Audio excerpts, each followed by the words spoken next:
magkayakan tungo sa ating pangarap. Tutuloy ko pa. Yes! Lahat ng to sa ating nagpapatibay sa bawat araw-araw ay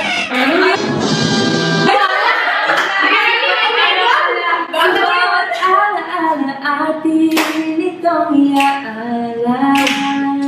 Okay.